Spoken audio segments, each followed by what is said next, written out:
జై తెలంగాణ అందరికీ నమస్కారం. తెలంగాణ రాష్ట్రంలో బీఆర్ఎస్ పార్టీ 10 ఏళ్ల ప్రభుత్వం నుంచి ప్రతిపక్షంలోకి వచ్చిన తర్వాత అంటారు చూడు, చెప్పుపోతే పోయింది కానీ కుక్క బుద్ధి తెలుసునన్నట్టు ఒక్కొక్కరి బుద్ధులు బయటపడతా ఉన్నాయి.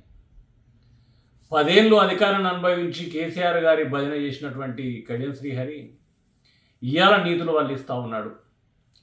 మేము అంటా ఉన్నాం, సిగ్గు మానం అనేది ఉంటే కడియం శ్రీహరి నువ్వు బహిరంగ చర్చ కూర్చోవాలి వచ్చి మాతోటి. 10 ఏళ్ల ప్రభుత్వంలో అత్యంత కీలకమైన పదవుల్లో ఉన్నావు నువ్వు. ఇదే కాళేశ్వరం ప్రాజెక్టుకు సంబంధించి మొన్న 2023లో ఎప్పుడైతే బీఆర్ఎస్ ప్రభుత్వం పడిపోయిన తర్వాత ప్రతిపక్ష ఎమ్మెల్యేలతో పాటు నువ్వు కాళేశ్వరం ప్రాజెక్టు పైకి వచ్చేసి పవర్ పాయింట్ ప్రజెంటేషన్ ఇచ్చి దాంట్లో ఉన్నటువంటి ప్రతి పాయింట్ను క్షుణ్ణంగా కార్యకర్తలకు విలేకరులకు వివరించినటువంటి నాయకుడు నువ్వు. సిగ్గుండాలే ఇవాళ కాళేశ్వరం ప్రాజెక్టు జైలు పోతనడానికి. అన్నం తింటున్నావా లేక పెండ తింటున్నావా? నువ్వేమన్నా నువ్వే కదా పవర్ పాయింట్ ప్రజెంటేషన్ ఇచ్చి కాంగ్రెస్ పార్టీని ఎండగట్టింది, కాళేశ్వరం గొప్పతనాన్ని వివరించింది, ఎక్కడెక్కడ ఏం జరిగిందనేది ప్రతి క్షుణ్ణంగా వివరించినావు కదా పవర్ పాయింట్ ప్రజెంటేషన్లో. అక్కడ ప్రాజెక్టు పైనే ఒక స్క్రీన్ పెట్టి ఇయర్ ఎట్లా వస్తుంది నీకు? నోరు సిగ్గుమానం అనేది లేదా? అంటే విశ్వాసం అనేది ఉండదా మనుషులకు? మనిషి పుట్టుక ఉట్లేదా నువ్వు? ఇవాళ కవిత జైలుకు పోయింది అని కవిత విషయంలో కూడా కొన్ని 100 సార్లు మాట్లాడినావు, ప్రెస్ మీట్లు పెట్టినావు.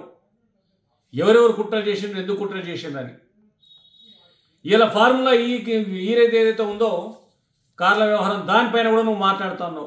అప్పుడు కూడా నువ్వు ప్రభుత్వంలోనే ఉన్నావు కదా. ఇలా రేవంత్ రెడ్డి బూట్లు నాకంగానే కాంగ్రెస్ పార్టీ అంతా నీతిగల పార్టీ అయింది, బీఆర్ఎస్ పార్టీ దొంగల పార్టీ అయినా. అది అందరు జైలు పోతారని చెప్పేసి నువ్వు చెప్తున్నావా సిగ్గుమానం లేకుండా? కనీసానికి నేను అనను కానీ కొన్నిటికి విశ్వాసం ఉంటుంది. ఆ విశ్వాసం కూడా లేనటువంటి మనిషిని నువ్వు. ఏ ముఖం పెట్టుకొని మాట్లాడుతున్నావు మీడియా ముందట? ఏ రకంగా నీతులు వల్లిస్తూ ఉన్నావు? ఇలా ధరణి గురించి మాట్లాడుతున్నావు. ధరణిలో కీలక పాత్ర పోషించినటువంటి వ్యక్తివి నువ్వు. ధరణి పెట్టినప్పుడు ఆ ప్రభుత్వంలో ఉన్న వ్యక్తివే. ఆ రోజు ఎందుకో చెప్పలేదు మరి ఇది కరెక్ట్ కాదని. ఇవాళ నీతులు చెప్తున్నావు నువ్వు.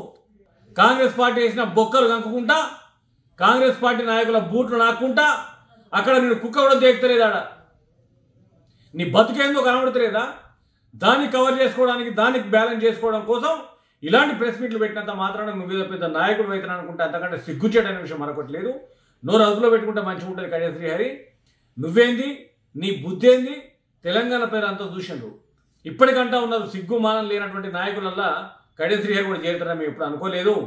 మరీ దిగజారిపోయి కనీసానికి ఫాలోవర్ కూడా కానటువంటిగా రేవంత్ రెడ్డి కింద పనిచేసుకుంటూ ఇవాళ బీఆర్ఎస్ పార్టీని విమర్శించే స్థాయికి వచ్చిందంటే ఇక ఇటు పోతుంది నీతి అని చెప్పేసి నోటికి వచ్చిన తిట్టు తిడుతూ ఉన్నారు.